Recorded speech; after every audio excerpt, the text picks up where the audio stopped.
जब मेवाड़ के राणा उदय सिंह ने मेवाड़ की भूमि और अपने आत्मसम्मान को अकबर को समर्पित करने से मना कर दिया, तो अकबर ने अपनी महत्वाकांक्षा को पूरा करने के लिए मेवाड़ की राजधानी चित्तौड़ पर आक्रमण करने का मन बनाया। राणा उदय सिंह को इस बात की सूचना मिल चुकी थी और सामंतों तथा सरदारों से विचार विमर्श के बाद उन्होंने उदयपुर में रहना उचित समझा और चित्तौड़ में रह गए कुल 8,000 मेवाड़ी योद्धा, जिन पर दायित्व था चित्तौड़ की 60,000 प्रजा का रक्षण, जो उस समय चित्तौड़ दुर्ग के भीतर निवास करते थे। 23 अक्टूबर 1567 को अकबर ने चित्तौड़ को घेर लिया। इस समय चित्तौड़ की रक्षा का भार दो धुरंधर सरदारों जयमल राठौड़ और पत्ता चूंडावत के सशक्त कंधों पर था। दुर्ग में नियुक्त अन्य सरदारों में से थे साईदास रावत, बल्लू सोलंकी, ठाकुर सांडा और ईसरदास चौहान। अकबर को ज्ञात हुआ कि चित्तौड़ की दीवारें इतनी भी कच्ची नहीं कि उन्हें सहज ही ध्वस्त कर दिया जाए, इसलिए उसने चूहों वाली बुद्धि का प्रयोग किया और 2 गहरी सुरंगें स्वयं बनवाईं, जिनमें बारूद भरकर उनकी मदद से चित्तौड़ दुर्ग की दीवारों को शिथिल कर गिराने का प्रयोजन था। इन सुरंगों की खुदाई करने वाले मुगलों के मजदूरों को राजपूत वीरों ने तीरों और बंदूक से लक्ष्य साध कर धराशायी कर दिया, किंतु मुगल शासक द्वारा एक टोकरी मिट्टी खोदने के बदले एक चांदी की मुहर देने के लालच में मजदूरों ने खुदाई नहीं रोकी। अकबर को किसी भी मूल्य पर चित्तौड़ चाहिए था और उसने इस युद्ध को अपनी प्रतिष्ठा का प्रश्न बना लिया था। 3 महीने तक सतत घेराबंदी लगे रहने के बाद दुर्ग के भीतर सरदारों ने विचार विमर्श कर श्वेत ध्वज लहराकर अकबर को संधि प्रस्ताव भेजने का विचार किया। आथर डोडिया ठिकाने के सरदार ठाकुर सांडा और साहिब चौहान को दुर्ग से बाहर जाकर अकबर से वार्ता करने का काम सौंपा गया। ठाकुर सांडा ने अपनी बात रखते हुए कहा, हम तुम्हें उपहार इत्यादि देकर तुम्हारी महानता को मान लेते हैं, बस दुर्ग से ये घेराबंदी हटवा लो। इस पर अकबर ने कहा, मैं बादशाह हूँ और सिवा एक राजा के किसी से उपहार नहीं ले सकता। उदय सिंह को मेरे सामने उपस्थित होकर समर्पण करना होगा, तभी मैं कुछ सोच सकता हूँ, अन्यथा इस घेराबंदी को हटाने का तो प्रश्न ही नहीं उठता। तुम लोग बहुत स्वामीभक्त हो और मैं इस बात की सम्मान करता हूँ। तुम घेराबंदी हटाने के अलावा जो चाहो बात मुझसे कर सकते हो। सांडा ने अपना पक्ष रखते हुए कहा, यदि युद्ध होना ही है तो मेरी केवल एक ही इच्छा है, और वो ये कि प्रत्येक हिंदू योद्धा का अंतिम संस्कार हिंदू विधि से ही किया जाए। अकबर राजपूत सरदार की इस इच्छा से काफी अभिभूत हुआ और उसने उनकी बात मान ली। अकबर ने दुर्ग की उत्तरी दीवार को 4,800 किलो बारूद लगाकर एक ही धमाके से हिलाकर रख दिया, किंतु राजपूत योद्धाओं ने भी जमकर प्रत्युत्तर दिया और रात ही रात में उस दीवार को ठीक कर लिया। अकबर ने दक्षिणी दीवार पर भी ऐसा ही धमाका करवाया, किंतु वहां पर उल्टे मुगलों की ही हानि हुई और उनके कुछ सैनिक इस धमाके में मृत्यु को प्राप्त हुए। अकबर ने क्रोधित होकर दुर्ग की दीवार पर तोपों से आक्रमण करना शुरू किया, किंतु दुर्ग की ऊंची और अभेद्य दीवारें दृढ़ता से खड़ी रहीं। दुर्ग के नीचे बड़ी बड़ी चट्टानों की आड़ में मुगल सैनिक छिपकर दुर्ग पर पहरा देते सैनिकों पर आक्रमण करते थे।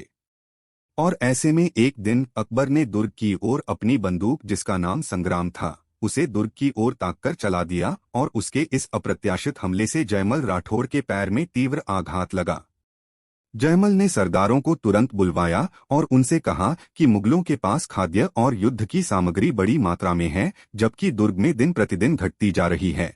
ऐसे में हमें अब दुर्ग के द्वार खोलकर भीषण युद्ध करना होगा।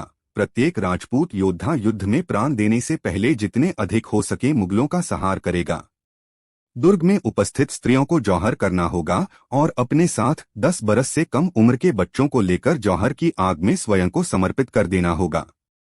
इस हृदय विदारक चुनाव के पीछे राजपूत सरदारों का एकमात्र भय था मुगल सैनिकों द्वारा मृत शरीरों के साथ संभोग करने की निकृष्ट प्रवृत्ति, जिसमें मुगल सैनिक मृत हिंदू महिलाओं के शवों को भी नहीं छोड़ते थे, बल्कि उनके मृत शरीरों के साथ भी रतिकर्म करने की कुचेष्टा भी करते थे। और इसी कारण राजपूत स्त्रियां जौहर की आग में स्वयं अपने बच्चों के साथ समर्पित हो जाती थीं, ताकि इन बर्बर निर्लज्जों को केवल उनकी राख ही मिले। आकाश में धुआं उठते देख आमेर के हिंदुकुल में जन्मे किंतु धर्म से गद्दारी करके अकबर की ओर से युद्ध करने वाले राजा भगवान दास ने अकबर को बताया कि अब राजपूत अपने जीवन के मोह को ताक पर रखकर आखिर आक्रमण करने को कटिबद्ध हैं। अतएव उन्होंने अपने परिवार को अग्नि में भस्म कर दिया है, जीवन का अंतिम बीड़ा मुंह में रख लिया है और केसरिया बाना पहनकर वीरगति प्राप्त करने को ही अपना अंतिम लक्ष्य मान लिया है। आठ अब सावधान होने का समय है। अगले दिन भोर होते ही चित्तौड़ के दरवाजे खोल दिए गए। जयमल चल नहीं पा रहे थे तो कल्लाजी ने उन्हें अपने कंधों पर बैठा लिया ताकि जयमल मुगलों का अंत करने की अपनी अंतिम इच्छा को पूरा कर सकें। हनुमान पोल से भैरव पोल के बीच मुगलों से लोहा लेते हुए दर्जनों मुगल सैनिकों को मौत के घाट उतारने के बाद दोनों ही वीरों ने अपने प्राण मातृभूमि पर न्योछावर कर दिए। मुगल इतिहासकार अबुल फजल ने अकबरनामा में लिखा है कि अकबर ने स्वयं जयमल राठौड़ का सर उनके धड़ से अलग किया था। सरदार डोडिया सांडा अपने घुड़सवार सैनिकों के साथ गंभीरी नदी के तट पर मुगलों में मारकाट मचाते हुए वीरगति को प्राप्त हुए। अकबर ने अपने हथियों को आगे बढ़ाया ताकि मेवाड़ की बची खुची सेना को कुचला जा सके। मेवाड़ के लड़ाकों ने हाथियों से भी टक्कर ली। सरदार ईशरदास चौहान ने मदकर नामक अकबर की सेना के हाथी पर चढ़कर महावत से उसका नाम पूछा, कारण कि वो अकबर को ढूंढ रहे थे। नाम नहीं बताने पर ईशरदास ने हाथी की सूंड को एक ही झटके में उड़ा दिया और कहा, अपने बादशाह को मेवाड़ियों का सलाम कह देना। अकबर इस घटना से इतना आतंकित था कि उसने हाथी पर बैठकर घबराते हुए चित्तौड़ के दुर्ग में प्रवेश किया। पत्ता चूंडावत मुगल सेना को लगातार जमकर हानि पहुंचा रहे थे, किंतु जब दुर्ग मुगलों के हाथ में आ गया तब एक हाथी की सूंड में लपेटकर घायल पत्ता को अकबर के सामने प्रस्तुत किया गया। अकबर ने चित्तौड़ के राम पोल के पास पत्ता चूंडावत का सर काट दिया। स्वयं मुगल इतिहासकारों ने मेवाड़ के राजपूतों के साहस और निर्भीक शौर्य के प्रदर्शन पर लिखा है, जब एक राजपूत धराशायी होता था तो उसका स्थान लेने के लिए 10 राजपूत सैनिक आगे बढ़ जाते थे। उन्होंने हमारे हाथियों पर मधुमक्खियों के झुंड की तरह आक्रमण किया था। एक के थकने पर दूसरे आकर उसका साथ देते और हाथियों पर पिल पड़ते। मेवाड़ के राजपूत सैनिक नीतिपूर्वक युद्ध करते थे। हर मेवाड़ी सैनिक एक एक करके ही मुगल सैनिकों से लड़ता था। ऐसा नहीं कि किसी को एकाकी देखकर सबने मिलकर उसे मारा हो। 8,000 योद्धाओं की निर्मम हत्या के बाद अकबर को दुर्ग के 40,000 निवासियों से आमना सामना करना पड़ा, जिनमें कलाकार, मजदूर, महावत, सईस, नाई, लुहार हर किसी ने हथियार उठा लिए और मुगलों की सेना के साथ आखिरी सांस तक लोहा लिया, किंतु वो सब भी अपनी मातृभूमि पर न्योछावर हो गए और अकबर की सेना के हाथों वीरगति को प्राप्त हुए। कर्नल जेम्स टॉड, एक ब्रिटिश इतिहासकार, लिखते हैं, अकबर ने अपनी जीत को मापने के लिए हिंदुओं की लाशों से उतारी गई यज्ञोपवीत जनेऊ का तौल किया था और इतिहासकारों ने इसे कुल 74.5 मन बताया है। एक मन 40 किलो का होता है। आठ कुल 2,980 किलो सूत की जनेऊ हिंदुओं की लाशों से उतारी गई थी।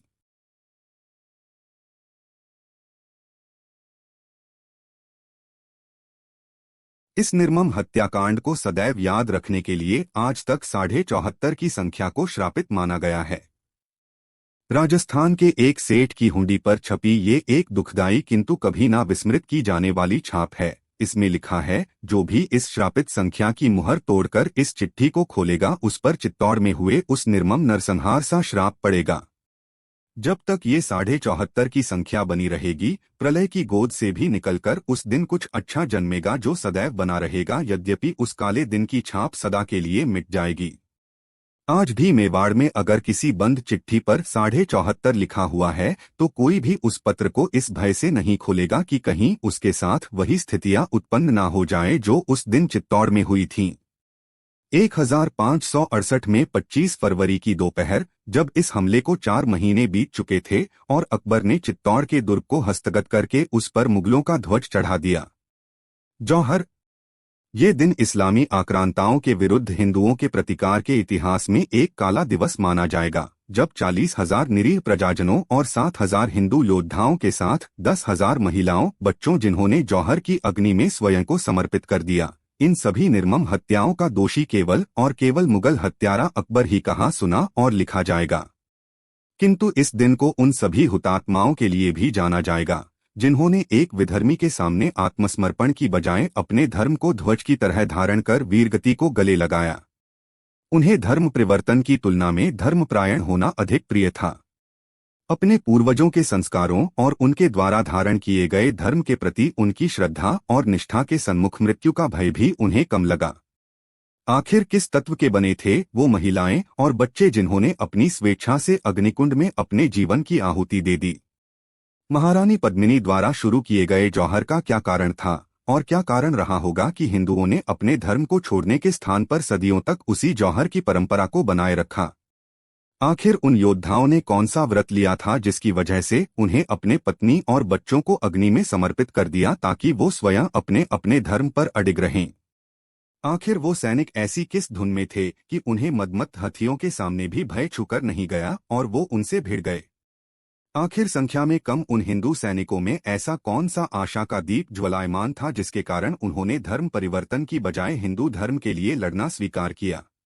इन धर्म धुरंधरों में कितना राष्ट्रधर्म, कितनी स्वामी भक्ति रही होगी कि अपने स्वामी के वहां उपस्थित न होने के बावजूद भी निर्दयी तुर्कों के सामने स्वयं को एकाकी या क्षीण अनुभव नहीं किया। यदि हम उनके साहस का एक छटांक, वो आशा, वो दृढ़ता भी हम स्वयं में भर पाए तो शायद हम अपने राष्ट्र में विधर्मियों के साथ चल रहे इस युद्ध को जीत पाएंगे। यदि हम उस 74.5 की श्रापित संख्या को अपने जीवन में याद रख पाए तो हमारे परिवार समेत सभी के मानस में उन धर्म योद्धाओं की याद को अक्षुण्ण रख पाएंगे जिन्होंने मृत्यु से आंखें मिलाते समय अपनी पलकें तक नहीं झपकाईं।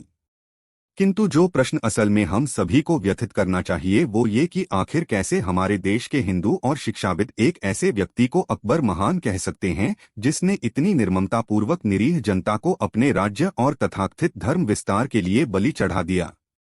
क्या बॉलीवुड को इस व्यक्ति के विषय में वास्तविक फिल्में नहीं बनानी चाहिए कि किस तरह इसने अपने कुत्सित इरादों को फलीभूत करने के लिए अपनी सेना को हमले का आदेश दिया ताकि 40,000 मासूम महिलाओं, बच्चों और आम जनता को मार दिया जाए केवल इसलिए क्योंकि उन्होंने मेवाड़ की सेना का साथ दिया? क्या हम हिंदुओं को अकबर को एक अच्छे बादशाह के रूप में याद रखना चाहिए या एक ऐसे राक्षस के रूप में जिसने हमारे धर्मनिष्ठ पूर्वजों को निर्दयता से मार दिया? हम सभी हिंदुओं को स्वयं से ये प्रश्न पूछना चाहिए और इसका उत्तर भी हमें स्वयं ही खोज लेना चाहिए। क्योंकि यदि हम अकबर को एक महान बादशाह के रूप में याद रखते हैं तो हम मेवाड़ के उन महान पुत्रों और पुत्रियों के बलिदान को बड़ी ही निर्लज्जता से परिहास का विषय बना देंगे। इतिहास कभी मरता नहीं। इतिहास तो इतिहास भी नहीं बनता, क्योंकि यही इतिहास आज वर्तमान बनकर हमारे सामने मुंह बाए खड़ा है, मेवाड़ की उस अदम्य आत्मा के सामने जिसने कभी अपने स्वाभिमान का शीश नवाने नहीं दिया। आताई मुगलों का तीसरी पीढ़ी में ही सर्वनाश हो गया। किंतु जिन हिंदुओं ने निर्दयी और धर्मांध यवन सेना के सामने शस्त्र नहीं डाले और अपना सर्वस्व बलिदान कर दिया, उनकी पीढ़ियां न सिर्फ जीवित हैं बल्कि उनके बलिदान को सर माथे रखे अब भी उतनी ही दृढ़ता से धर्म को धारण किए हैं। वो लोग जिन्होंने पवित्र अग्नि में अपने परिवारों की बलि दी और रक्त पिपासु विधर्मियों की तलवारों के आगे स्वयं को जन्मभूमि के नाम बलिदान कर दिया। वो लोग जिनके कारण आज भी हम स्वयं को हिंदू कह पाते हैं, विश्व के प्राचीनतम धर्म के उन्हीं अनुयायियों की वर्तमान पीढ़ी जो आज भी धरती पर अपने धर्मध्वज को ऊंचा उठाए स्वाभिमान से जी रही है।